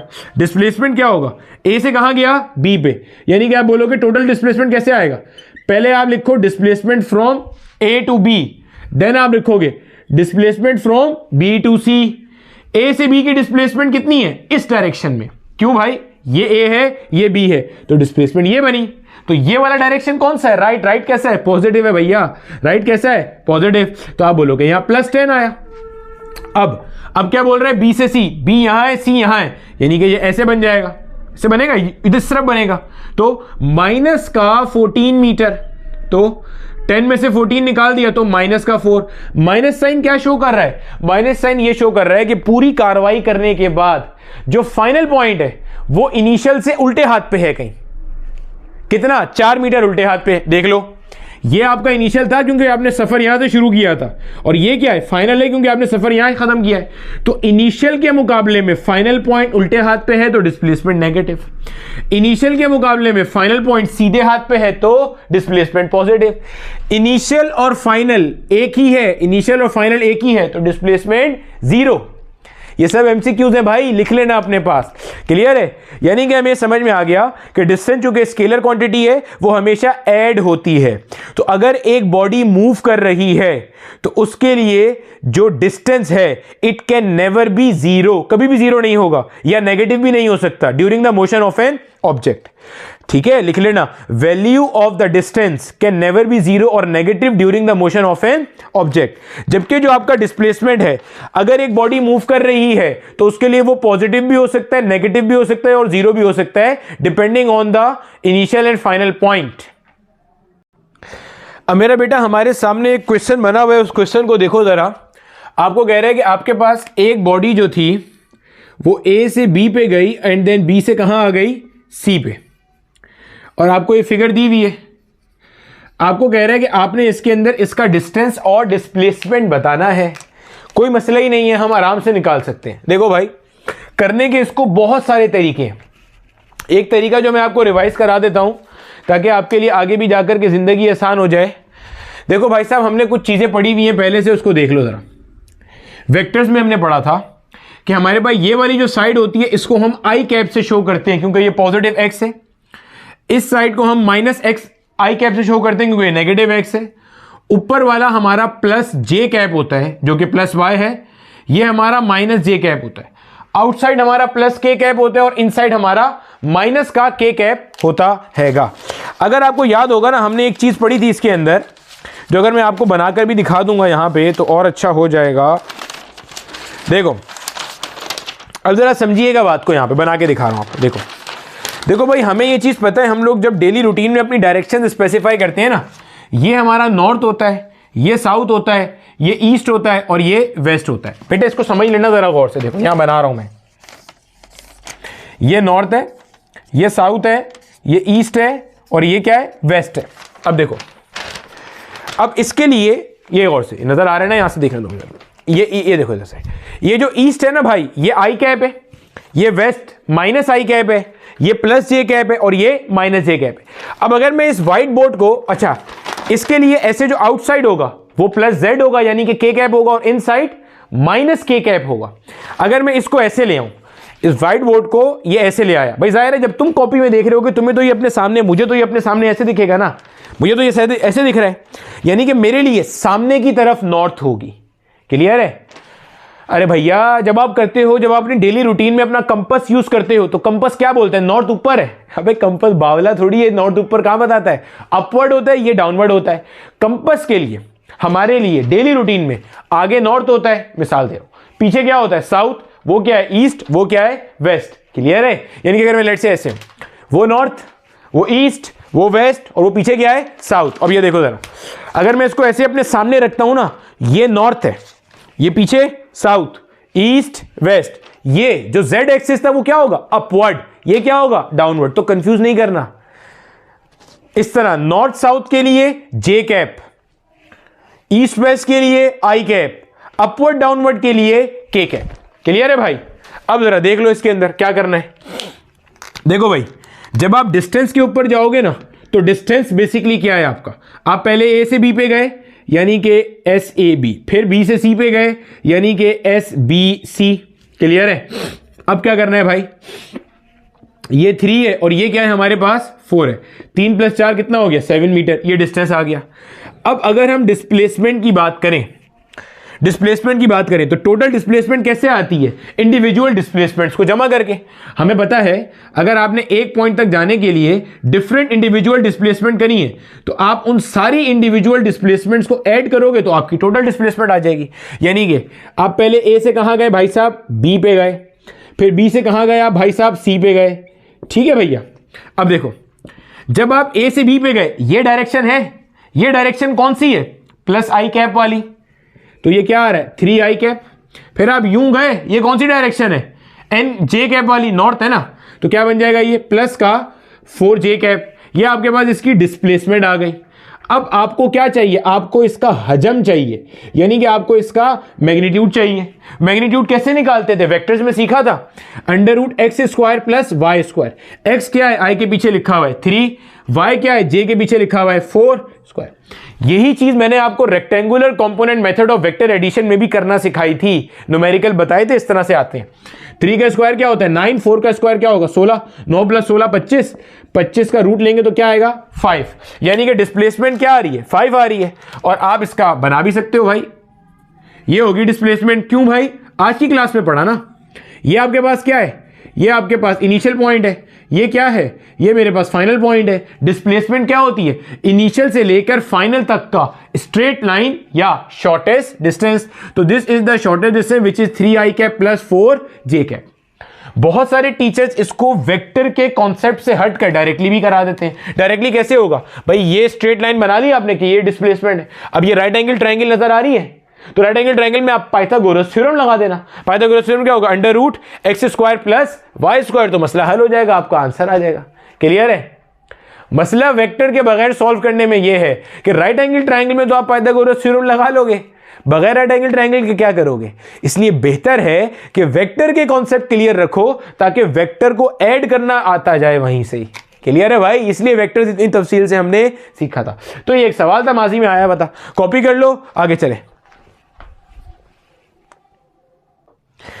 अब देखो मेरा बेटा, यहां पे हमारे पास इसी जगह पे डिस्प्लेसमेंट को डिफाइन करने का एक और तरीका आपको मिलेगा जब आप किताब देख रहे होगे।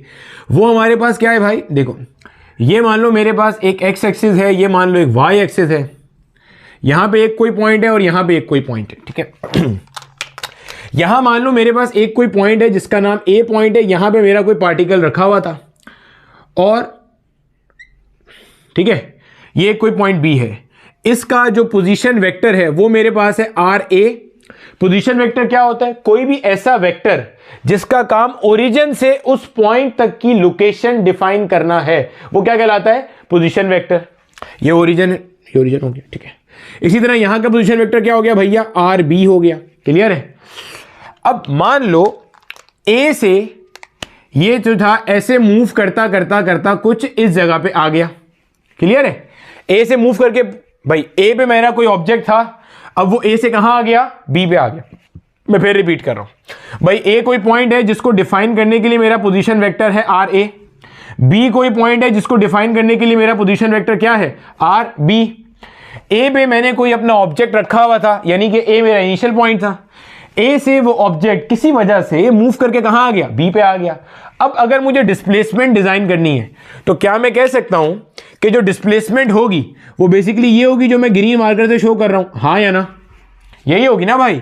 इसको मैं शो करूंगा ΔR से। तो ΔR जो आपकी डिस्प्लेसमेंट है, ये कैसे निकालेंगे हम, ये हम निकालेंगे फाइनल माइनस इनिशियल। ये चीज हेड टू टेल रूल से भी हमने सीखी थी। ये क्या आ रही है, फाइनल माइनस इनिशियल। ये ΔR शो क्या कर रहा है जरा समझना। ΔR क्या शो कर रहा है, ΔR शो कर रहा है displacement of the particle between the 2 points. या ये क्या बता रहा है, ये बता रहा है change in position of the particle. आपके पार्टिकल ने जो अपनी जगह तब्दील करी तो उसका चेंज किस डायरेक्शन में था और कितना था, ये बता रहा है कि उसका चेंज, मान लो ए से यहां गया या ए से यहां गया या ए से ऐसे गया, और मान लो ए पे था पहले, ए से यहां कहीं चला गया, बी यहां कहीं चला गया, सी यहां कहीं चला गया, डी, तीन अलग अलग बता दिए मैंने। तो देखो ये वाला जो वेक्टर होगा ना वो ये बताएगा कि जो इनिशियल था, इनिशियल के मुकाबले में जो अब फाइनल पोजीशन है वो कितना चेंज है और किस डायरेक्शन में। यहां देखो कुछ अलग होगा और यहां देखो कुछ अलग होगा। तो डेल्टा आर क्या बता रहा है, change in position of the particle, change in position of the particle, initial और फाइनल के अंदर जो चेंज आया, change in the position of the particle, दो चीजों को आंसर कर रहा है कि कितना दूर गया है और किस डायरेक्शन में गया। क्लियर है? यानी कि displacement can also be defined as the change in position vector of the particle. लिख लेना, यानी कि उसको आप, भाई डिस्प्लेसमेंट क्या है, shortest distance between the 2 points, initial और फाइनल, तो वही तो हो रहा है। तो चेंज इन पोजीशन वेक्टर की मदद से भी आप बता सकते होगे। यही चीज ऐसे भी लिखी मिलती है, जो आपका डेल्टा आर है ना, चेंज इन पोजीशन, वो हमेशा कैसे आता है, फाइनल माइनस इनिशियल। क्यों आता है भाई final minus initial? Head to tail rule की बना के देख लो, नजर आ जाएगा। हेड टू टेल रूल के तहत आपको नजर आ रहा है, आर ए में अगर मैं डेल्टा आर को जोड़ता हूं तो मुझे क्या मिलता है, आर बी मिलता है। तो जब इस भाई को मैं वहां ले जाऊंगा तो delta R will be equal to R B minus R A. ये चीज मैंने वेक्टर एडिशन में भी बरल पढ़ाई थी। तो delta R will be equal to, जो आपका फाइनल क्या है, आर बी, आर बी को हम ओ बी भी लिख सकते हैं और आर ए को हम ओ ए भी लिख सकते हैं। ये पोजीशन वेक्टर को ही लिखने का एक और तरीका होता है। यानी कि displacement can also be defined as the difference of position vectors of the 2 points, ठीक है, या change in position vector between the 2 points. ये बताता है कि आपका जो पार्टिकल है वो इनिशियल से फाइनल कितनी दूर गया है और किस डायरेक्शन में गया है। और ये चीज तो हमने पहले भी स्टेब्लिश करी हुई है कि आपका जो डिस्प्लेसमेंट है, डिस्प्लेसमेंट के लिए लाजमी नहीं है कि वो एक्चुअल पाथ ऑफ मोशन पर हो।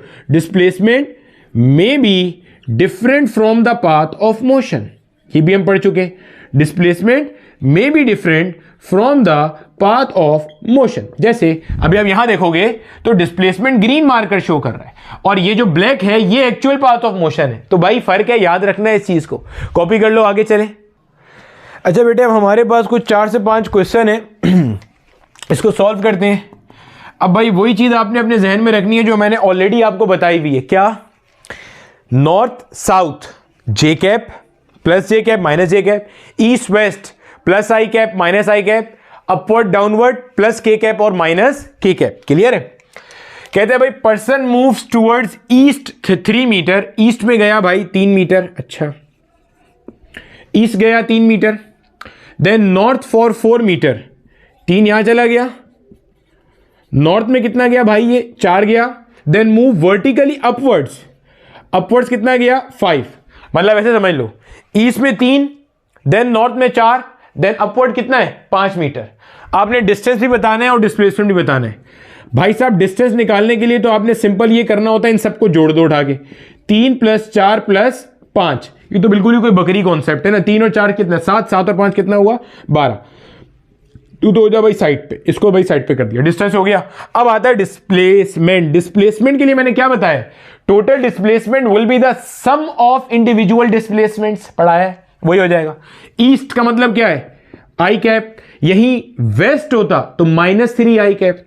नॉर्थ का मतलब क्या है, जे कैप। भाई ये समझ में आ गया ना, नॉर्थ कैसे, ये नॉर्थ साउथ ईस्ट वेस्ट, तो ये जे cap minus J cap, I cap minus I cap, plus K cap minus K cap. अब इसको उठा के सामने पेपर पे ले आए तो north south east west upward और डाउनवर्ड, तो north south J cap minus J cap, east west plus I cap minus I cap, plus K cap और माइनस के कैप। इस तरीके से हम ये कर रहे हैं।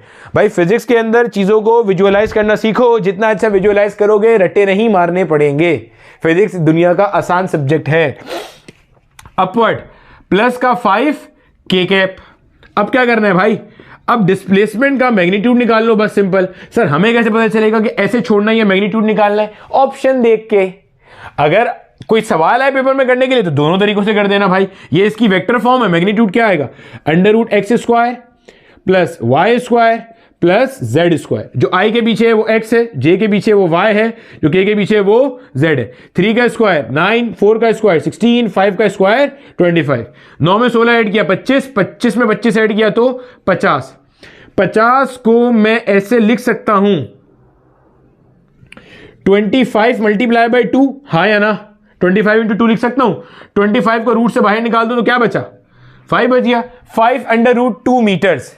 कई दफा आपका एग्जामिनर ना डिस्टेंस और डिस्प्लेसमेंट का रेशियो भी पूछता है, तो अगर डिस्टेंस और डिस्प्लेसमेंट का रेशियो पूछेगा तो आपने डिस्टेंस भी निकाल लिया, डिस्प्लेसमेंट भी निकाल लिया। डिस्टेंस कितना है 12, डिस्प्लेसमेंट कितना है 5√2, तो भैया आ जाएगा। इसमें क्या मसला है, इसमें कोई मसला नहीं होगा। क्लियर है, समझ आ गई ना यहां तक की बात।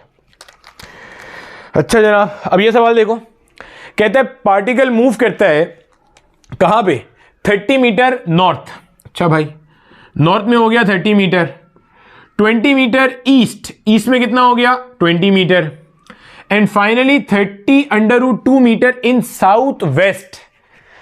जब हम rectangular component method of vector addition पढ़ रहे थे ना, तब मैंने बताया था, ये चीजें हमने उस वक्त भी सीखी थी कि हमारे पास क्या मुराद है। देखो, अगर आपको कह रहे हैं ना साउथ वेस्ट, तो 30√2 मीटर साउथ वेस्ट का मतलब ये हो गया। इसका मतलब क्या है, इसका मतलब ये कि यहां पे एंगल बन रहा है 45 डिग्री। सर ये कैसे पता चला, भाई इस पूरे क्वाड्रेंट का एंगल कितना है 90 डिग्री, उसने यहां कोई एंगल नहीं बताया। इसका मतलब क्या है कि एग्जैक्ट मिड में होगा। मिड का मतलब इधर से देखोगे तो भी 45, इधर से देखोगे तो भी 45। अगर एंगल होता तो वो या तो साउथ ऑफ वेस्ट लिखता या वेस्ट ऑफ साउथ लिखता, 30 डिग्री वेस्ट ऑफ साउथ या 30 डिग्री साउथ ऑफ वेस्ट। फिर मैंने ये भी बताया था कि इन दोनों में फर्क क्या होता है, एंगल कहां से पढ़ते हो, ये सब बातें हो चुकी हैं।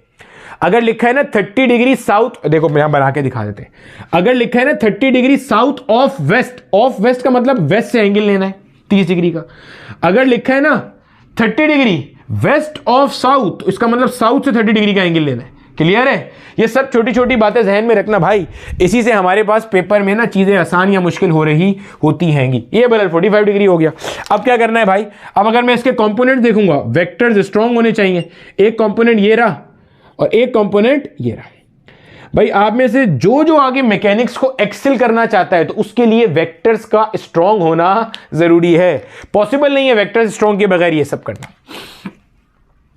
तो आपका ये जो 30√2 साउथ वेस्ट वाला है ना, ये आपके पास एक आ गया। अब अगर मैं वेक्टर लिखूंगा, ये क्या है 30 और नॉर्थ, नॉर्थ का मतलब क्या है जे कैप, ऊपर की तरफ क्या है जे कैप। ईस्ट में 20 ईस्ट का मतलब क्या है भाई 20 आई कैप, उस तरफ क्या है 20 आई कैप। 30√2 साउथ वेस्ट में, और साउथ वेस्ट के मैंने दो कंपोनेंट बना लिए यहां पे। और ये दो कंपोनेंट कैसे बनाते थे भाई, रेक्टेंगुलर कंपोनेंट कैसे बनाते हो, fx क्या होता है f cos थीटा ये वाला, और f sin थीटा। क्लियर है भाई, f cos थीटा और f sin थीटा। सेट हो गया ना। ये यहां से भी एंगल 45 डिग्री होगा ये, और यहां से भी एंगल कितना होगा ये 45 डिग्री ही होगा। ठीक है ना, वहां से भी बना सकते हो, कोई फर्क नहीं पड़ता। तो मैं क्या बोलूंगा, मैं बोलूंगा प्लस, गौर से देखना भाई 30√2, भाई ये फॉर्मूले कौन से यूज कर रहा हूं, जो वेक्टर्स के फॉर्मूले थे। fx बराबर है f cos थीटा के, और fy बराबर है किसके f sin ऑफ थीटा के। तो f 30√2 cos ऑफ 45 डिग्री, और ये x कंपोनेंट था तो क्या आएगा माइनस का आई cap. Sir minus I cap क्यों आया आपके पास यहां पे, भाई माइनस आई कैप इसलिए आया क्योंकि ये कौन सी है नेगेटिव एक्स डायरेक्शन है या वेस्ट है, ऐसे समझ लो। अब यहां देखो ये क्या हो जाएगा f sin थीटा 30√2, और ये क्या है साइन 45 डिग्री, और ये क्या है भाई नीचे की तरफ है तो माइनस का जे कैप। सही है, तो ये हो जाएगा भाई 30 का जे कैप प्लस 20 का आई कैप प्लस का 30√2 cos 45 डिग्री होता है 1/√2 minus I cap, minus sign को इधर मल्टीप्लाई करा देंगे तो माइनस प्लस द माइनस, ये आई कैप आ गया। फिर minus plus the minus 30√2 sine 45 कितना है 1/√2, और ये आ गया जे कैप। क्लियर है, √2 से √2 क्या हो गया मर गया, सिंप्लीफाई कर लो, आगे कर लो। 30 जे कैप प्लस का 20 आई कैप, माइनस का 30 आई कैप, माइनस का 30 जे कैप। जो चीज मर रही है उसे मार दो। 30 जे कैप से 30 जे कैप चला गया। 20 आई कैप माइनस का 30 आई कैप, क्या बचा? माइनस का 10 आई कैप। माइनस के 10 आई कैप से मुराद क्या है? माइनस का 10 आई कैप से मुराद ये ओरिजिन है, ये ओरिजिन है। माइनस 10 आई कैप ये शो कर रहा है कि ये है 10 मीटर उल्टे हाथ पे, इधर कहीं है।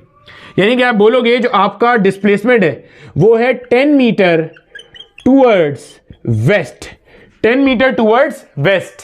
क्लियर है?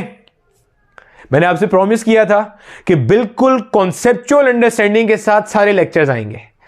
आपने मेक श्योर करना है कि आप सारे कॉन्सेप्ट ग्रेस्प कर सको, कोई चीज भी रह ना पाए, ताकि जब आप किताब पढ़ो तो आपको मजा आ जाए किताब पढ़ के। ठीक है भाई, ये आ गया हमारे पास आंसर। क्लियर हो गया? ये चीज हमें सारी की सारी अच्छे तरीके से समझ में आ गई। सर यहां आपने मैग्नीट्यूड क्यों नहीं निकाला? यहां तो निकाला था, मैग्नीट्यूड निकाल लो, यही आंसर आएगा। कैसे पता चल रहा है? मैग्नीट्यूड कैसे निकलता है? अंडर रूट एक्स स्क्वायर से, तो प्लस वाई स्क्वायर, तो वाई और जेड तो है ही नहीं ना, तो माइनस 10 का स्क्वायर क्या होगा? 100 पर से रूट हटाओगे फिर क्या बच जाएगा? 10 बच जाएगा। तो 10 मीटर टूवर्ड्स वेस्ट कैसे पता चला? माइनस आई कैप का मतलब उल्टे हाथ की तरफ होता हैगा। क्लियर है भाई साहब? इसको कॉपी करो, एक दो सवाल और करते हैं। अब देखो मेरा बेटा, हमारे पास एक और सवाल दिया हुआ है। An athlete completes 1 round of a circular track of diameter 2r। ऐसा कोई सर्कुलर ट्रैक है आपका, सही, ऐसा कोई सर्कुलर ट्रैक है मान लो आपका, उसका जो डायमीटर है ना भाई साहब, उसका जो डायमीटर है ना, डायमीटर क्या होता है? ऐसी लाइन जो सर्कल के दो एंड्स को टच करे और सेंटर से पास हो रही हो, उसको हम कहते हैं डायमीटर ऑफ द सर्कल। ये 2r आपको दिया हुआ है, सही है। आगे कहते हैं athlete completes 1 round of a circular track of diameter 2r in 40 second. यानी कि मान लो ये ए पॉइंट है, अगर आपका एथलीट ए पॉइंट से भागना शुरू करता है तो ये पूरा सर्कल मुकम्मल करने में उसे 40 सेकेंड लगते हैं। यानी कि टाइम पीरियड कितना दे दिया भैया इसका आपको? 40 second. What will be the distance and displacement at the end of 2 minute 20 second? 2 minute 20 second के बाद इसका डिस्टेंस और डिस्प्लेसमेंट क्या होगा? डिस्टेंस और डिस्प्लेसमेंट के ही कॉन्सेप्ट से क्वेश्चन है, हम सब पढ़ चुके हैं। आपने वीडियो को पॉज करना है और इसको अटेम्प्ट करना है, ठीक है? उसके बाद आपको मैं ये सवाल करा देता हूं, ठीक है भाई? चलो 1 2 3 मैं करा रहा हूं, ठीक है भैया? अगर आपने खुद से ट्राई नहीं किया तो ये बहुत गलत बात है, इस तरह आप सीखोगे नहीं, खुद से ट्राई करो। देखो भाई, आपको कह रहे हैं 40 सेकंड के अंदर ये एक चक्कर पूरा करता है, और आपको कितना टाइम दिया है? 2 मिनट 20 सेकंड। देखो 2 मिनट का मतलब क्या होता है? 60 + 60 यानी कि 120 सेकंड, हाँ या ना? और 20 सेकंड और दिए हुए, ऐसे दिए हुए ना आपको, 120 सेकंड + 20 सेकंड, यही दिया हुआ है। 120 सेकंड में 40 कितनी बार आता है? 120 सेकंड में 40 आता है 3 बार। कैसे पता चला? 40 से डिवाइड करके चेक कर लो। देखो 40 सेकंड में इसने एक चक्कर पूरा किया, अगले 40 सेकंड में फिर एक चक्कर पूरा किया, अगले 40 सेकंड में फिर एक चक्कर पूरा किया। कुल मिला के कितने हो गए? ये 120 सेकंड हो गए, हाँ या ना? अरे भैया उसने पूछा था 2 मिनट 20 सेकंड में कितने चक्कर हुए, तो अभी देख रहे हैं उसे। 2 मिनट 20 सेकंड में से पहले 20 सेकंड को भाड़ा में डालो, पीछे क्या बचा? 2 मिनट। 2 मिनट का मतलब 120 सेकंड। 120 को ऐसे तोड़ के लिख दिया। 40 सेकंड में एक चक्कर, फिर 40 सेकंड में एक चक्कर, गोया टोटल 80 सेकंड हो गए और चक्कर 2 हो गए। फिर 40 सेकंड में एक चक्कर, गोया टोटल 120 सेकंड हो गए और चक्कर कितने हो गए? 3। अब अगले 20 सेकंड में 2 मिनट भाई, पहले मिनट अपना 40 सेकंड बाद, दूसरे 40 सेकंड बाद, तीसरे 40 सेकंड बाद, यानी कि 2 मिनट बाद वो 3 चक्कर मार के यहीं खड़ा होगा, ऐसे ही है। अब बचा आगे का 20 सेकंड। आगे के 20 सेकंड बाद वो कहां जाएगा? आगे के 20 सेकंड बाद भाई अगर पूरा चक्कर मारने में 40 सेकंड लगते हैं तो आधा चक्कर मारने में कितना लगेगा? 20 सेकंड लगेगा। यानी कि आधे चक्कर के बाद, यानी कि 20 सेकंड के बाद वो यहां होगा, हाँ या ना? 40 सेकंड के बाद एक चक्कर, फिर 40 सेकंड के बाद एक और चक्कर, फिर 40 सेकंड के बाद एक और चक्कर, तो 2 मिनट पूरे हो गए। 2 मिनट बाद वो ए पॉइंट पर ही है, फिर अगले 20 सेकंड बाद वो यहां पे आ गया। यानी कि ए उसका इनिशियल है और बी उसका क्या हो गया? फाइनल हो गया। क्लियर है? अब अगर मैं आपसे पूछूं मुझे बताओ इसकी डिस्प्लेसमेंट कितनी है, तो डिस्प्लेसमेंट सिंपल हो गई 2r। डिस्प्लेसमेंट का ताल्लुक किससे होता है? इनिशियल और फाइनल से। ये है इनिशियल, ये क्या है? फाइनल। ये इनिशियल है, ये क्या है? फाइनल है। सिंपल। क्लियर है? सही है सर। तो यहां से यहां तक का डिस्टेंस कितना गिवन है, 2r गिवन है, हो गया मसला हल। ऐसे ही है, सिंपल सी बात है। अब डिस्टेंस की अगर बात की जाए, डिस्टेंस देख लो जरा।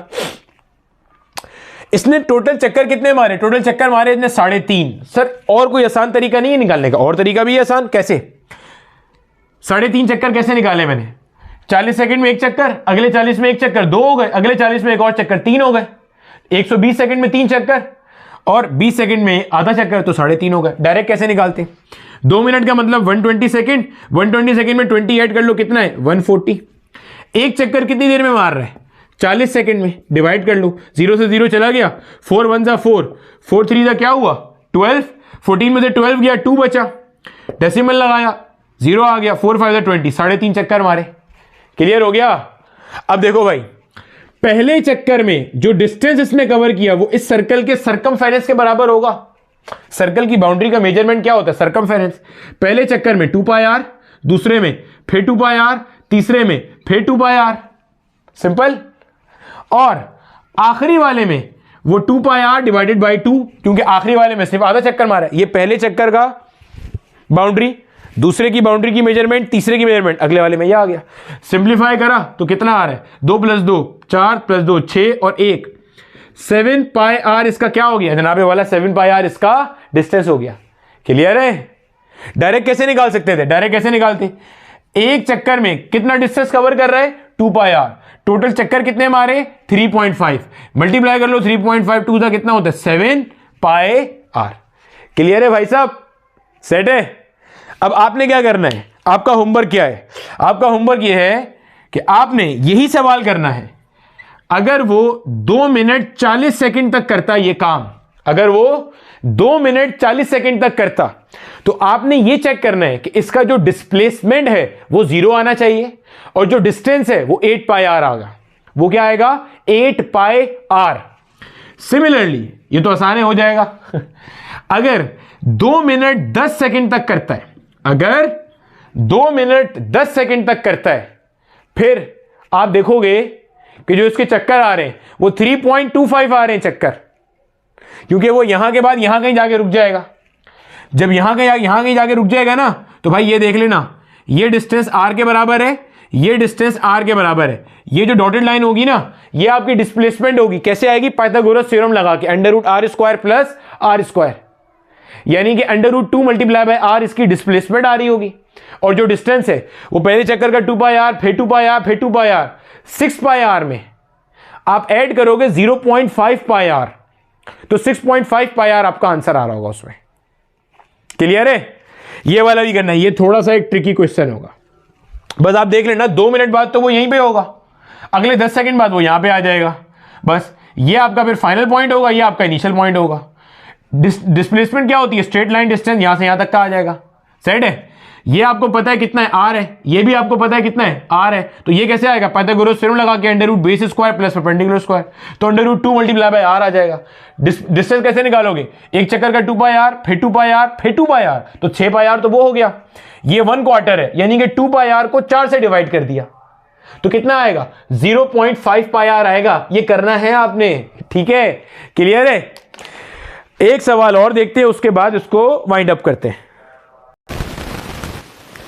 सवाल वाला कह रहा है भाई, एक पार्टिकल है आपका जो कि ओरिजिन से स्टार्ट करता है और एक्स एक्सिस पे जाता है, यानी कि ये समझ लो आपका ओरिजिन है, ओरिजिन से एक्स एक्सिस पे जाता है प्लस एक्सिस पे टू द पॉइंट 20,0, यानी कि ऐसे गया और यहां पे आ गया। ये पॉइंट क्या होगा? 20,0, क्योंकि इस पॉइंट तक आने के लिए आपको एक्स पे 20 मीटर चलना पड़ा और वाई पे चलना 0 पड़ा, नहीं पड़ा। And returns along the same line to the point -20,0 and returns along the same line to the point -20,0। अब बहुत सारे बच्चे इसमें पता है क्या गलती करते? बहुत सारे बच्चे इसमें ये गलती करेंगे कि वो अल्टीमेटली क्या कर देंगे इसको उठा के। अब बेटे बहुत सारे बच्चे इसमें क्या गलती करेंगे, बहुत सारे बोलेंगे यार 20 मीटर आगे गया, 20 मीटर ही पीछे आया, मतलब वो ओरिजिन पे आके रुक गया। नहीं मेरा बेटा, ऐसे नहीं हुआ। उसने कहा इसी लाइन पे वो गया 20,0 पे और इसी लाइन पे पीछे आया -20,0 पे, यानी कि यहां कहीं पे आके रुका है, यानी कि ऐसे कहीं आगे। यानी कि ये मान लो अगर आपका पॉइंट ए है तो पहले वो ए से कहां गया? बी पे, फिर बी से कहाँ आ गया, सी पे। समझ आ रही है बात की। और बी और सी दोनों पॉइंट्स ओरिजिन के सीधे और उल्टे हाथ के ऊपर हैं 20-20 मीटर के फासले पे। आपको डिस्टेंस बताना है और डिस्प्लेसमेंट बताना है। तो टोटल डिस्टेंस क्या होगा, जब वो भाई ए से बी पे गए थे और फिर जब वो भाई बी से कहाँ आए, सी पे आए, तो भाई बी से सी तक का टोटल फासला मुझे दिखाई पड़ रहा है कितना है, ये 40 मीटर है। ए से बी तक पहले गए तो कितना हुआ, ये 20 मीटर। फिर बी से सी पे आए तो कितना हुआ, ये 40 मीटर। यानी कि कुल मिला के कितना हो गया, ये 60 मीटर हो गया। क्लियर है। ये हमारे पास इसका क्या हो गया, डिस्टेंस। अब अगर डिस्प्लेसमेंट की बात की जाएगी तो वही होगा भाई S A to B plus S B to C, जो भी सीखा था स्टार्ट में। ए से बी तक सीधा हाथ है तो +20, बी से सी उल्टे हाथ की तरफ है ना, बी इनिशियल हो गया सी फाइनल हो गया फिर मेरा, तो अल्टीमेटली क्या आ रहा है, माइनस का 40। तो क्या पता चला भाई, माइनस का 20 मीटर। माइनस साइन सिर्फ ये शो कर रहा है डिस्प्लेसमेंट कि आपका जो फाइनल पॉइंट है ए से बी जाने में और बी से सी आने में, जो फाइनल है वो सी है, इनिशियल ए है, बी तो दरमियान का पॉइंट हो गया। वो ये बता रहा है कि आपका फाइनल पॉइंट इनिशियल से उल्टे हाथ के ऊपर है, लेफ्ट साइड के ऊपर है, 20 मीटर के फासले पे। तो भैया ये डिस्प्लेसमेंट हो गई और ये क्या हो गई, आपकी डिस्टेंस हो गई। ये सवाल भी हमारा माजी में आया हुआ था। जितने क्वेश्चंस आपके माजी में आए हुए थे किसी भी हवाले से, मैंने वो सारे यहां पे डिस्कस कर लिए। उम्मीद है आपको लेक्चर समझ में आया होगा और अच्छे अच्छे कॉन्सेप्ट्स बने होंगे। जो सवाल दिया है उसका आंसर मुझे कमेंट में लाजमी बता देना, ठीक है भैया। अगले लेक्चर तक के लिए अल्लाह हाफिज़ नासिर।